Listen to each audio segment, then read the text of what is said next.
again. This week we're looking at The Fog, that of 1980 and that of 2005. Let's begin with John Carpenter's treasured original.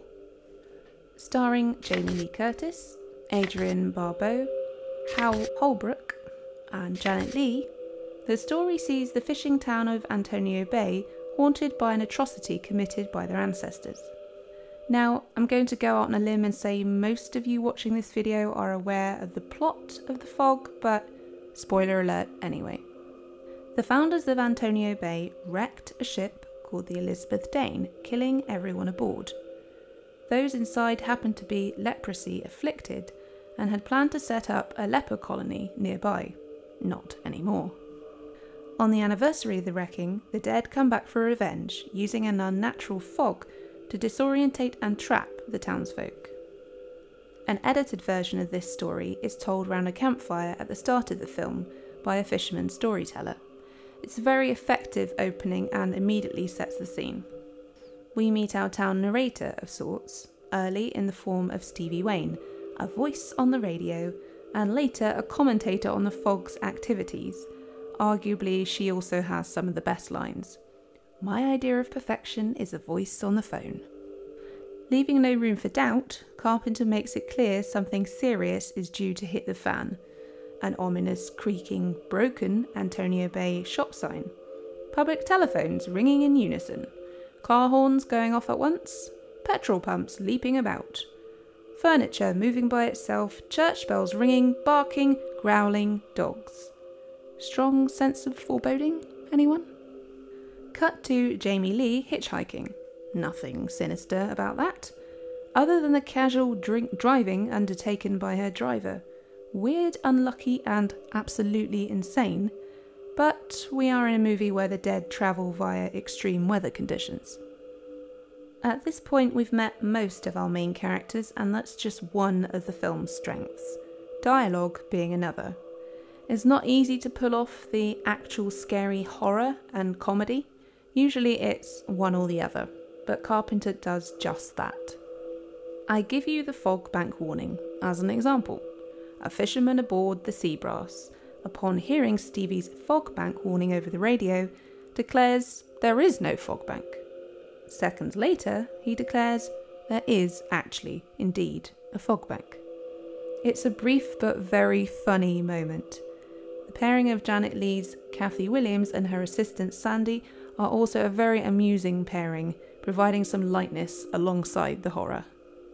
Throughout the film there's such an awesome use of sound and light and music. Carpenter once again providing his own superb synth score. The creepy knocking of the dead on doors coupled with the use of silhouettes, love it.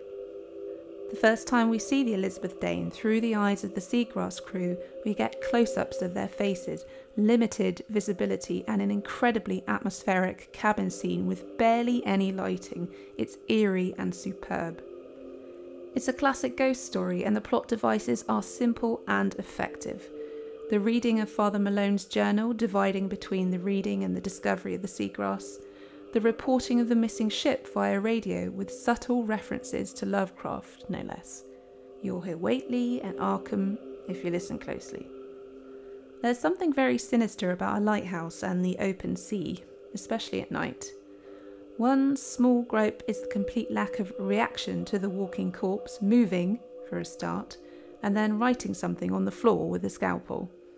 The body under the sheet in the background and the change in perspective to an under the bed shot is all very well set up, but no one really reacts to the dead man walking. How are they not more freaked out?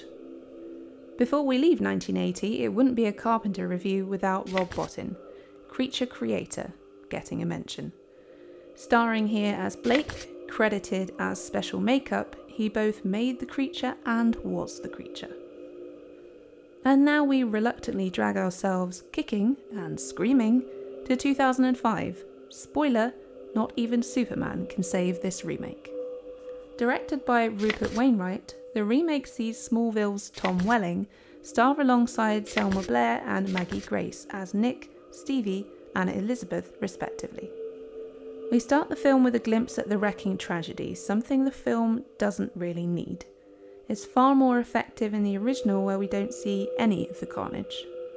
They create a completely unnecessary love triangle between Nick, Elizabeth and Stevie that goes nowhere. Plus, Nick and Elizabeth already know each other, the latter being related to someone in town. Again, this goes nowhere. Pointless stuffing. The plot is overcomplicated by the addition of Elizabeth having dreams or flashbacks of the wrecking, which was a burning, apparently. Why the overstuffing? It feels plonked there for the sake of doing something different rather than actually being any good. Ultimately, the character of Elizabeth has more to do but does nothing with it. At one point, she barely reacts when walking wet footprints appear on the ceiling above her. It's a cool moment, but she looks like she's trying to solve an equation rather than witnessing some supernatural occurrence. Selma Blair does her best to copy Adrienne Barbeau's impactful vocals, but it just doesn't work at all. Towards the end of the film, when the fog is surrounding the town, her character leaves the lighthouse to locate her son, completely abandoning her role that kept her at the lighthouse in the original. Father Malone is there to be the town drunk, apparently, and doesn't seem to provide any value to the plot, despite his involvement in the original. He later refuses to help Elizabeth when discovering the journal for no reason whatsoever, an event that completely lacks any atmosphere. His awful CGI death towards the end of the film is just ridiculous. In the place of amusing fishermen, we get irritating, expendable characters clowning around on a booze cruise as if to represent the modern day 21st century, completely unnecessary. The only decent dialogue in the remake is taken directly from the original, and even then it's poorly delivered. There is no originality or humour in the new script. The voices, shadows and sounds that come with the fog are pretty cool, but still the effects are much better in the original. Why does the sea brass set piece look like it's filmed on a giant studio lot?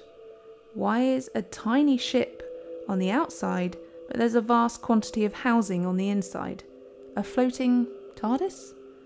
How is there space for the downstairs? Looking at the ship, there should be no downstairs. What's with all the hooks right by the ladder in a ship? Ship experts, please light up the comments with your knowledge and logic. Why can't the fog get into the freezer on the ship? What happened to the 6 must die reference? Why was the banging so stupidly loud and overly dramatic? Why was the journal read in a pub? What happened to the nanny aunt getting snatched by the fog? Apparently a deadly washing up session is sufficient. Why are all the cars in town suddenly on fire? Why do Nick and Elizabeth stand there casually watching a man burn to death without any effort to help or act surprised, horrified, sad? Why can the spirits suddenly kill by touch alone when previously weapons were the weapon of choice? Between the hours of 12 and 1 belong to the dead, apparently, but that vibe is nowhere. The flashback scenes are dire, the effects are utterly meh, and the ending is just lazy.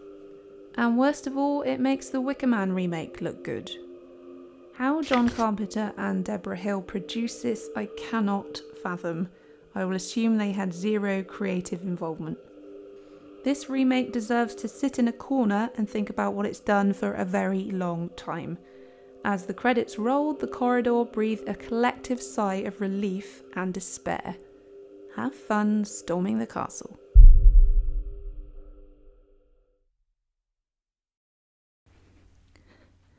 Thanks very much for listening. If you'd like to contact us or check out what we've been up to, you can find us on Twitter, Instagram and Facebook. If you enjoyed the video today, please do like it, subscribe to the channel and ding the bell to receive notifications about new videos. See you in the next one.